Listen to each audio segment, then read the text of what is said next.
नमस्कार विद्यार्थी मित्रांनो, अपस्किल अकॅडमी या यूट्यूब चॅनलवर आपलं सहर्ष स्वागत करतो.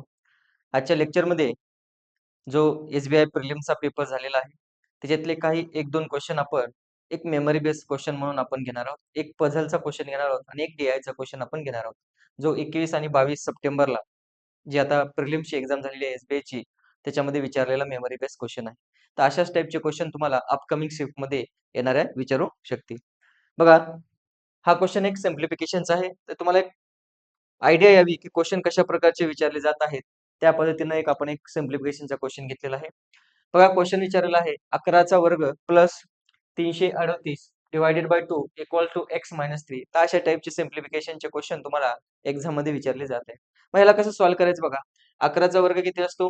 121 प्लस 338 भागिले 2. मग 338 भागिले 2 किती येईल बघा?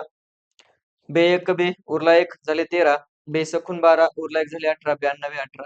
बॉडमास रूल नुसार ब्रॅकेट ऑफ डिव्हिजन सॉल्व्ह करावं लागतं आधी, बरोबर आहे. म्हणून हे 169 आलं इक्वल्स टू एक्स मायनस 3. ह्याची बेरीज जर केली आपण तर 9 ने 1 10, आजचा आला 1 7 आणि 2 9, 1 आणि 1 2, 290 इक्वल्स टू एक्स मायनस 3. बरोबर आहे. इकडे मायनस 3 इकडे प्लस मध्ये येणार, म्हणून आन्सर किती येईल? 290 प्लस 3 इक्वल्स टू एक्स, म्हणून आन्सर येईल 293. म्हणून एक्स ची व्हॅल्यू किती येईल? 293. म्हणून या क्वेश्चनचा आन्सर असणार आहे 293, ऑप्शन नंबर ए. किती असणार आहे? 293, ऑप्शन नंबर ए. अशा पद्धतीचे सिम्प्लिफिकेशनचे क्वेश्चन तुमच्या एसबीआयच्या एक्झाम मध्ये विचारले जात आहेत. 10 ते 12 सिम्प्लिफिकेशनचे क्वेश्चन तुम्हाला येत आहेत. पुढे जाऊ आपण. नेक्स्ट क्वेश्चन आहे बघा. हा क्वेश्चन आता मेमरी बेस्ड क्वेश्चन आहे बघा. हा क्वेश्चन तुम्हाला फ्लोअर बेस्डचा प्रश्न विचारलेला आहे. ठीक आहे. 21 सप्टेंबरची जी एक्झाम होती त्याच्यामध्ये 8 ची जी शिफ्ट होती पहिल्या शिफ्टमध्ये त्यामध्ये सुद्धा 8 फ्लोअरचा क्वेश्चन विचारलेला होता. ठीक आहे. क्वेश्चन असा आहे बघा, 8 पर्सन आहेत आणि 8 फ्लोअरवर राहिलेले आहेत. एका फ्लोअरवर 1 पर्सन आहे. तर मग आता पझल कशी सॉल्व्ह करायची असते बघा. किती फ्लोअर आहेत? 8 फ्लोअर आहेत. टॉप मोस्टचा फ्लोअर 8 नंबरचा आहे. 7 6 5 4 3 2 आणि 1 असे 8 फ्लोअर आहेत आणि प्रत्येक फ्लोअरवर 1 पर्सन राहिलेला आहे. आपल्याला कोणतीही पझल सॉल्व्ह करत असताना आधी कंडिशन वाचून घेणं खूप गरजेचं आहे. लक्षात ठेवा. आधी कंडिशन लिहून घ्यायच्या आणि नंतरच तुम्हाला पझल सॉल्व्ह करायची आहे. सुरुवातीला आपण कंडिशन लिहून घेऊ. बघा इथपर्यंत हे सगळं काय होता? क्वेश्चन होता. त्याच्यानंतर पझल इथून स्टार्ट झालेली आहे बघा. G lies on prime number floor 2 floors above A. काय म्हटले त्यांना आपण साईडला लिहू. जो जी राहणार आहे तो एच्या वरी एक फ्लोअर सोडून 2 फ्लोअर अबोव्ह म्हणजे काय? एक सोडून दुसऱ्या फ्लोअरवर. ए सोडून दुसऱ्या फ्लोअरवर राहणार आहे जी. एच्या वरी एक फ्लोअर सोडून दुसऱ्या फ्लोअरवर. पण जी कुठे राहणार आहे? तर प्राईम नंबर फ्लोअरवर राहणार आहे. हे महत्वाचं आहे. मग मला सांगा 1 ते 8 मध्ये असे कोणते कोणते नंबर आहेत की जे प्राईम नंबर आहेत? तर 7 आहे, 5 आहे, 3 आहे आणि 2 आहे. तर ह्या 4 ठिकाणी म्हणजे 2, 3, 7 आणि 5 या चारपैकी कुठेतरी तुमचा जी राहणार आहे. त्याच्यानंतर बघा पुढे काय म्हटलंय? 4 floors are there between. Between म्हणजे त्यांच्यामध्ये 4चा गॅप आहे.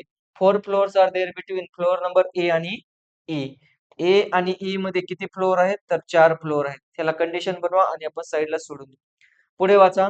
As many floor there above A. त्यांना काय म्हणलंय? एच्या वरील जेवढे फ्लोअर आहेत तेवढेच फ्लोअर काय आहेत म्हणलंय? एचच्या खाली आहेत म्हणलंय. ही कंडिशन महत्वाची आहे. एच्या वरील जेवढे फ्लोअर आहेत तेवढेच एचच्या खाली फ्लोअर आहेत. पुढे वाचा. More than 3 floors are between floor H आणि डी. एच आणि डी मध्ये 3 पेक्षा जास्त फ्लोअर आहेत. 3 पेक्षा जास्त म्हणजे 4 असू शकतील, 5 असतील, 6 असतील, बरोबर आहे. पण 3 पेक्षा कमी नसले पाहिजे. 3 पेक्षा जास्त पाहिजे. त्याच्यानंतर काय म्हटलंय बघा. एफ लाईव्हज अबोव्ह बी. बीच्या वरी कोण राहणार आहे? तर एफ राहणार आहे. आणि काय म्हटलंय बघा. F lives above B floor but below C. But कुणासाठी असतं? तर त्या एफ साठी असतं. जो एफ आहे तो बी च्या वरी राहणार आहे. परंतु जो एफ आहे तो सी च्या खाली राहणार आहे. सी फ्लोअरच्या खाली राहणार आहे. हा जो बट वर्ड असतो कनेक्टर हा पहिल्या ह्याच्यासाठी असतो, एफ साठी असणार आहे. त्याच्यानंतर बघा. B doesn't live immediate above D म्हणजे काय? डी च्या इमिजिएट वरी, डी च्या लगेच वरच्या फ्लोअरवर, डी च्या लगेच वरच्या फ्लोअरवर B doesn't live immediate above. B doesn't live immediate above D म्हणजे डी च्या लगेच वरच्या फ्लोअरवर कोण येणार नाही? तर बी येणार नाही. इमिजिएट येणार नाही. तर या पद्धतीचे ना 5-6 कंडिशन आहेत. ह्या लिहून घेतल्यात. आता कसं सॉल्व्ह करायचं असतं पझल बघा. तर आता ह्या लिहिलेल्या कंडिशन तुम्हाला इथं अप्लाय करायच्यात. अप्लाय करत असताना आपण आपल्याला ही कंडिशन अप्लाय करू बघा ए आणि जी ची. कारण ए आणि जी मध्ये त्याच्यानंतर ए आणि ई मध्ये 4 फ्लोअर म्हणजे आपल्याला इथं कनेक्टिंग पॉइंट जास्त भेटतात. तर ही कंडिशन काय म्हटले की एच्या वर एक फ्लोअर सोडून जी हा प्राईम नंबरवर येणार आहे. मग आता बघा, जर मी ए ला 1 नंबरला बसवलं, आपल्याला कंडिशन घ्यायच्यात, त्याच्यामुळे आपण 2-3 कंडिशन घेऊन चलू. जर मी ए पहिल्या इथं 1 फ्लोअरला बसवला, तर 1 चा गॅप सोडून जी प्राईम नंबरवर येणार आहे, म्हणजे 3 लाईन 3 हा प्राईम नंबर आहे. एक कंडिशन अशी झाली.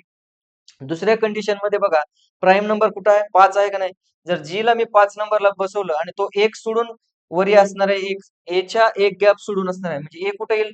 तर ए 3 ला येणार आहे तुमचा, कारण 3 चा एक गॅप सोडायच्या नंतर दुसऱ्या फ्लोअरवर जी राहणार आहे प्राईम नंबर.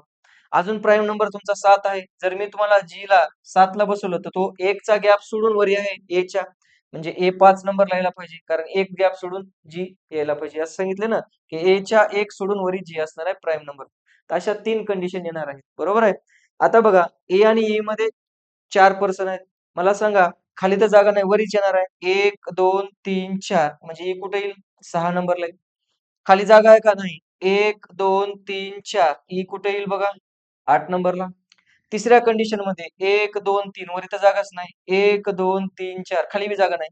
म्हणजे तिसरी कंडिशन तर येणार नाही, ऑटोमॅटिक कट झाली. कारण जागाच नाही. कारण ए आणि ई मध्ये 4 फ्लोअरचा गॅप आहे. बघा, ही कंडिशन झाली, म्हणजे आपलं आन्सर ह्या दोन्ही कंडिशन पैकीच येणार आहे. पहिलं झालं सॉल्व्ह, दुसरी कंडिशन सॉल्व्ह झाली. आता बघा, लगेच इथं ए बद्दल माहिती आहे आपल्याला. ए हा वरचा एरो म्हणजे काय? तर एच्या वरी जेवढे फ्लोअर आहेत तेवढेच एचच्या खाली पाहिजे. म्हणजे एच्या वरी जेवढे पर्सन बसलेत, आता ए खाली आहे. एच्या वरी किती आहेत? मग 7 आहेत. तेवढेच खाली कोणा पाहिजे? एचच्या खाली पाहिजे. म्हणजे एच कुठं पाहिजे? टॉपला पाहिजे. बघा, एच्या वरी जेवढे तेवढेच एचच्या खाली. दुसऱ्या कंडिशन मध्ये एच्या वरी किती आहेत बघा? 1, 2, 3, 4, 5 आहेत. तर एचच्या खाली बी 5 पर्सन पाहिजे. म्हणजे 1, 2, 3, 4, 5 म्हणजे एच कुठे यायला पाहिजे? एच हा 6 नंबरला यायला पाहिजे. ही पण कंडिशन झाली तुमची. पुढे एच आणि डी मध्ये 3 पेक्षा जास्त फ्लोअर पाहिजे. 3 पेक्षा जास्त एच आणि डी मध्ये. एच इथं आहे. 1, 2, 3, 4 म्हणजे एकच जागा आहे, डी इथे येणार आहे. इथं बघा, वर इथं जागा नाही. 1, 2, 3, 4 म्हणजे डी कुठे येणार आहे? 1 नंबरला. 3 पेक्षा जास्त पाहिजे. 3 पेक्षा जास्त म्हणजे 4 चालतील, 5 चालतील. पुढे बघा, ही पण कंडिशन झाली. आता बघा, डीच्या इमिजिएट वरी बी येणार नाही म्हणले. डीच्या इमिजिएट वरी बी येणार नाही, म्हणजे बी इथे येऊ शकत नाही. आता बघा, जर बी इथे येऊ शकत नाही तुमचा, या दुसऱ्या कंडिशनचा विचार करतोय आपण, आणि बीच्या वरी एफ पाहिजे. जर मी आता बी ला इथं ठेवलं, तर बीच्या वरी जर मी एफ ठेवलं, तर सीच्या खाली एफ पाहिजे. तर जागा आहे का? जागाच नाही. कारण बीला तर इथं ठेवू शकत नाही, कारण डीच्या इमिजिएट वरी बी येणार नाही. म्हणून ही तुमची कंडिशन चुकणार आहे. म्हणजे येणारा आन्सर तुमच्या पहिल्या कंडिशन मध्येच येणार आहे. आता बघा, डीच्या वरी बी येणार नाही इमिजिएट, जी आहे म्हणजे बी ची कंडिशन ही संपलेली आहे. आता ह्या दोनच कंडिशन बसवायच्यात. बीच्या वरी एफ आहे. जर मी बी ला इथं ठेवलं 4 नंबरला, बीच्या वर एफ आहे बघा 5 नंबरला, आणि सीच्या खाली एफ आहे. सी ला जागा आहे की 7 नंबरला, सीच्या खाली एफ आला का? तर या पद्धतीनं ही तुमची पझल सॉल्व्ह झालेली आहे फ्लोअर नंबर. बरोबर आहे? 8 फ्लोअरची पझल. तर इथून पुढे अशा पद्धतीनं तुम्हाला फ्लोअर पझल सॉल्व्ह करायची आहे. क्वेश्चन विचारलेले जातात बघा. आपण एक मेमरी बेस म्हणून 2 क्वेश्चन घेतलेले आहेत. पहिला प्रश्न विचारलाय, who lies on the 5th floor? 5व्या नंबरच्या फ्लोअरला कोण आहे? एफ आहे. म्हणून पहिल्या क्वेश्चनचा आन्सर असणार आहे एफ. दुसरा क्वेश्चन विचारलाय, how many floors are there between H floors आणि एफ फ्लोअर? एच आणि एफ मध्ये किती फ्लोअरचा गॅप आहे? हाऊ मेनी फ्लोअर्स किती आहेत बिटवीन कुणामध्ये? एच आणि एफ मध्ये. एच कुठे आहे बघा? एच 8 नंबरला आहे आणि एफ किती नंबरला आहे? 5 नंबरला आहे. तर दोघांमध्ये किती आहेत? बरोबर आहे. तर 2 आहेत. बरोबर आहे. किती फ्लोअर्स आहेत दोघांमध्ये? तर 2 आहेत. पण या क्वेश्चनचा आन्सर असणार आहे 2. ऑप्शन नंबर, म्हणजे ऑप्शन ठेवलेले नाहीत आपण, त्याचा आन्सर असणार आहे 2. तर या पद्धतीने ही फ्लोअरची पझल आपण सॉल्व्ह केलेली आहे. ही एसबीआयच्या एक्झाम मध्ये विचारलेली आहे. लेटेस्ट मध्ये आता 21 आणि 21 ला जे सप्टेंबरला ज्या 8 शिफ्ट झालेल्या आहेत, 20 ला 4 शिफ्ट आणि 21 ला ज्या 4 शिफ्ट झालेल्या आहेत, त्याच्यामध्ये पहिल्या 2 शिफ्ट मध्ये 20 तारखेला सुद्धा विचारलेली आणि 21 तारखेच्या 8च्या ज्या शिफ्ट आहे त्याच्यामध्ये सुद्धा फ्लोअरची पझल विचारलेली होती. चला पुढे जाऊ आपण. नेक्स्ट क्वेश्चन आहे बघा. हा डीआयचा क्वेश्चन आहे, टेबल डीआय. टेबल डीआयचा क्वेश्चन 21च्या शिफ्टला सुद्धा विचारला होता 8च्या. ठीक आहे. तर काय म्हटलं बघा, डेटा दिलाय, table given below shows the chocolate sold bye 2 shops. 2 टाइपचे शॉप्स आहेत ए आणि बी, आणि ते चॉकलेट सोल्ड केले 3 दिवसाला. कोणते कोणते? एक डिफरंट दिवस आहेत, संडे, मंडे आणि ट्यूजडे. संडेला ए चॉकलेट 120 सोल्ड केलेत, बी ला 140. मंडेला ए चॉकलेट 200 सोल्ड केलेत, बी 160. आणि ट्यूजडेला ए 150 चॉकलेट सोल्ड केलेत आणि बी 100 चॉकलेट सोल्ड केलेत. तर एक आपण 2 क्वेश्चन घेतलेले आहेत. त्याच्यामध्ये बघा, पहिला क्वेश्चन विचारलेला आहे, कुठल्याही डीआय मध्ये प्रिलिम्सच्या 5 क्वेश्चन विचारले जातात बघा एका सेटवर. 5 क्वेश्चन कोणते कोणते असतात? एक क्वेश्चन तुमचा रेशोचा असतो, एक क्वेश्चन तुमचा अवरेजचा असतो, 2 क्वेश्चन तुमचे पर्सेंटेजचे असतात, what percent more or less than, किंवा हाऊ मच मोर ऑर लेस. आणि एक क्वेश्चन हा तुमचा मिक्स क्वेश्चन असतो रेशोचा वगैरे, ठीक आहे, मिक्स क्वेश्चन दिलेला असतो एक्स्ट्रा इन्फॉर्मेशन देऊन. तर अशा टाइपचे 5 क्वेश्चन तुमच्या प्रिलिमच्या DI मध्ये विचारले जातात. पहिला क्वेश्चन बघा इथं रेशोचा विचारलाय. Find the ratio of chocolate sold by B on Sunday. B कुठले घ्यायचे संडेचे. मग मला सांगा बी संडेला किती आहे? 140 आहे. तर ह्याचा रेशो विचारलाय तुम्हाला कुणासोबत?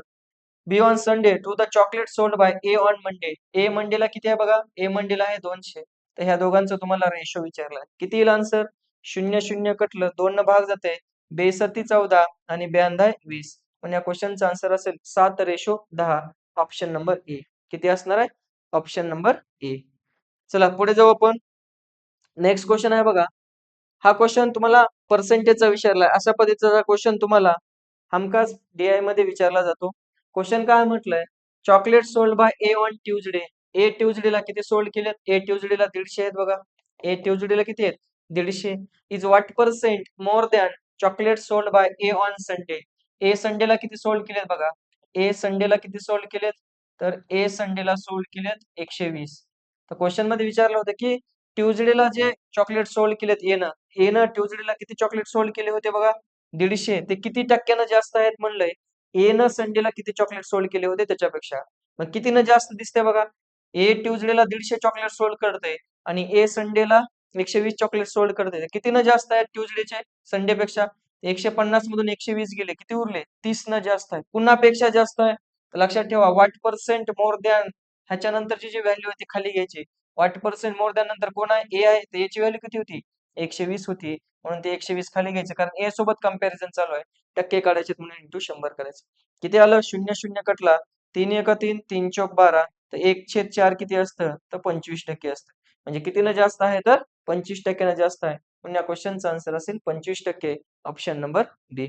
तर विद्यार्थी मित्रांनो या लेक्चरमध्ये आपण काय बघितलं? एक टेबल DI 2 क्वेश्चन बघितले जे मेमरी बेस्ड क्वेश्चन होते. एक फ्लोअर बेस्डची आपण पझल बघितलेली आहे आणि एक सिम्प्लिफिकेशनचा क्वेश्चन बघितलेला आहे. तर अशाच टाइपचे क्वेश्चन तुमच्या अपकमिंग शिफ्टमध्ये सुद्धा विचारले जाऊ शकतात. अजून काही क्वेश्चन आपण नेक्स्ट व्हिडिओमध्ये बघू. धन्यवाद.